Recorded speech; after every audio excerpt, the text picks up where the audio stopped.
Hi, this is Chris Porter from down here at Y.E.S Fitness. Today we're going to discuss the hip. The hip joint is a very complex joint because not only does the hip need to have correct mobility and movement about its axis, but it also needs to be able to hold correct stability for when we walk and we have movement patterns to hold the hips and the pelvis in its correct alignment. If the hip is not moving correctly, you may start to experience some knee pain or some low back pain. So it needs to be able to do both. It needs to be able to have the correct movement, but it also needs to be able to have the correct stability. So the first thing we need to do is we need to make sure that the muscles in the hip are prepared for exercise. So if you think of your muscles as a shoelace or as a strap or a piece of band here, if the muscles are already has the correct density, when you go to stretch it, the muscle is going to stretch nice and easy. It's going to be able to move correctly about its joint. If there's a knot or a trigger point in the muscle, when you go to stretch it or move it, that knot is going to just get tighter and tighter and tighter. It's going to get worse. So the first thing we want to do is perform some self-myofascial release or to get rid of those knots and trigger points. So today we're going to use a foam roller. You may see it in a lot of the sporting goods stores and stuff like that now.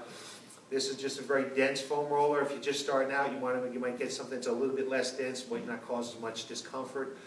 But when foam rolling or when doing myofascial release, you do need to have some discomfort because you need to try to get rid of that knot or trigger point.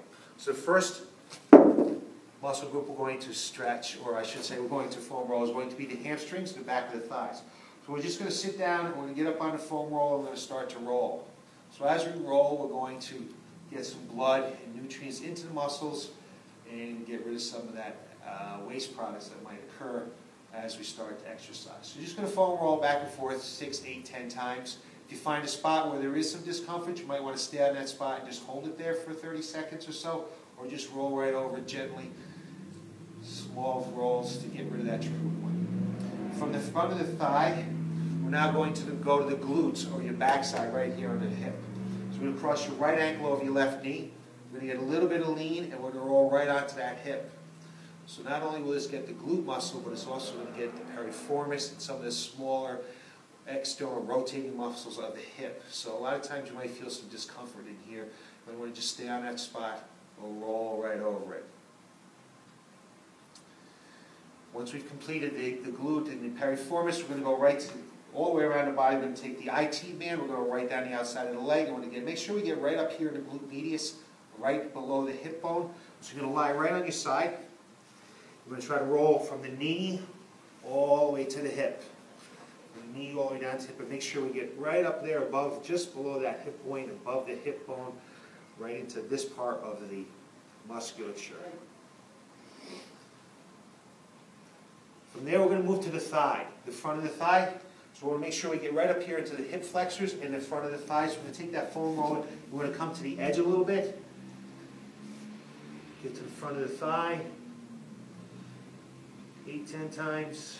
Twist a little bit to the side some, and and roll the front of the thigh. Again, if there's discomfort, foam rolling over time will eliminate that discomfort. Then finally, we want to get the inner thigh. So we're going to take that foam roller, we're going to get it parallel to the body. We're going to lie right down next to it, lay the leg over it, and roll onto the inner thigh.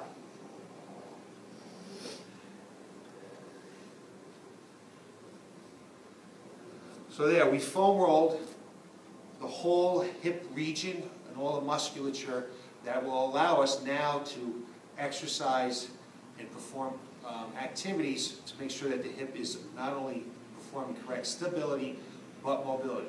So look for our next installment on Workout Wednesday for some hip exercises to create those stability and mobility activities we're talking about.